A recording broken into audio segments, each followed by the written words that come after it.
Hello everyone and welcome to another Peaky Boardgamers episode. My name is Laakso. In today's menu we have Dale of Merchants, designed by Sami Laakso and produced by Snowdale Design. The game is a fast-paced, easy-to-learn deck-building card game for 2 to 4 players. Let's move to the table and see how the game is played.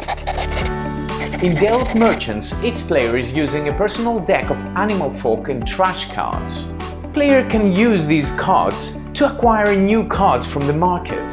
All animal folk cards have special effects. As an option, a player can use these effects on their turn. But the ultimate goal is to create 8 stacks of cards in your play area. The stacks must have a specific value total from 1 to 8. And the first player who plays the 8th stack wins in Dale of Merchants.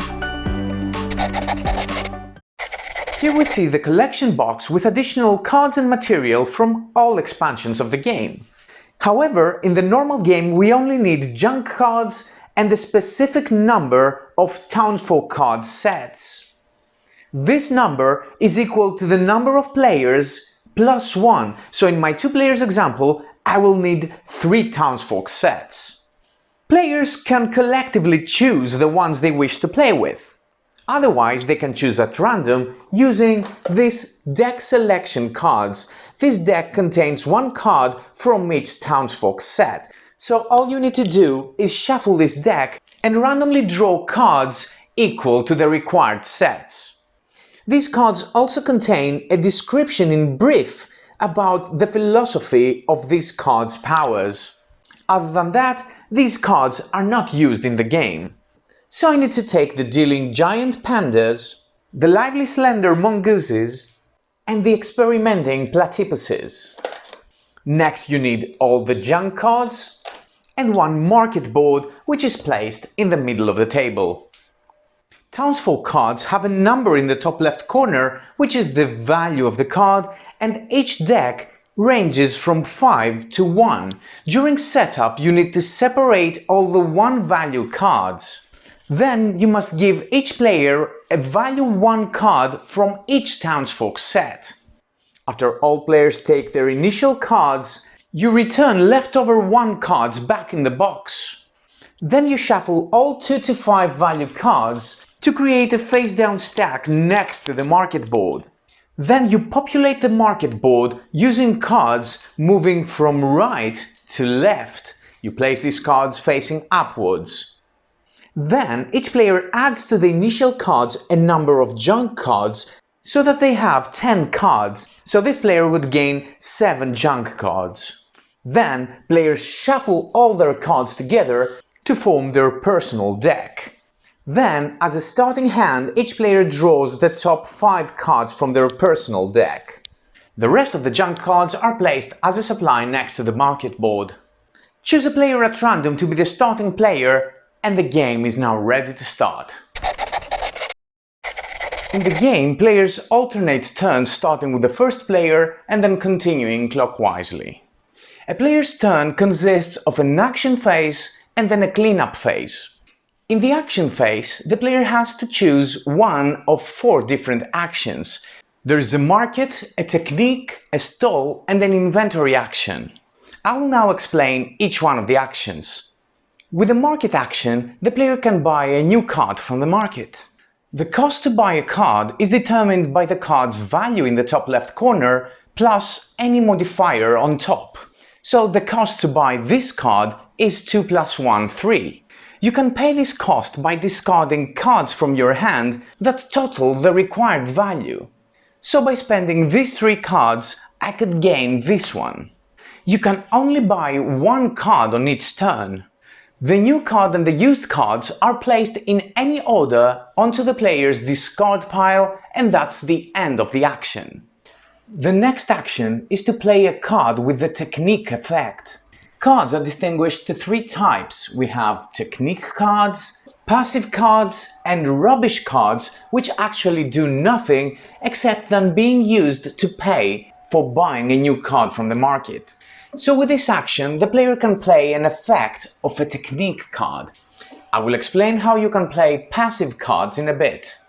With this one, the player can throw away all cards in the market and then build a new market with new cards from the stack. When you throw away Animal Folk cards, these are all placed in the market discard pile. Then you fill the market board from right to left as normal. When junk cards are thrown away, they are placed back to the junk supply. When the effect is over, the played card is placed on the player's personal discard pile, and that's the end of the player's action phase.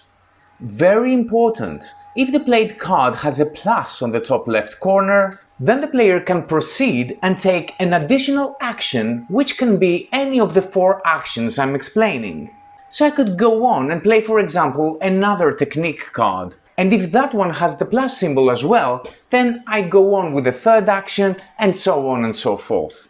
As I said earlier, instead of playing a technique card, you can also take any one of the 4 available actions. Before proceeding to the rest actions, let's see how you can use passive cards. You don't need to spend your turn to perform a passive effect. These are automatically used according to the text. This one says, when you use this card to purchase, you may overpay as much as you want. So if I take the market action and use this card as part of the payment, then I can overpay. But what is overpaying? Overpaying is spending more cards than the ones needed to pay the cost and buy a new card. So if I want to buy this card which costs 3, normally I cannot spend more cards from my hand, since this card alone is more than enough to pay for the cost. However, the card's effect enables the player to spend any number of cards from their hand to pay for the cost, thus discarding the cards and getting new ones for the next round. The next and very important action is the stall action. Players have a virtual stall area with 8 stack spaces. These spaces have a number from 1 to 8. When players take this action, they complete one of the stacks by playing cards from their hand, moving always in an ascending order. So the first time I take this action, I would have to play cards into stack number 1. To complete a stack, all the cards that will be played in the stack must contain only one animal type, and the total value of the cards must be equal to the number of the stack. So I have to play a 1 value card into my first stack. Very important, you can never play trash cards into your stall.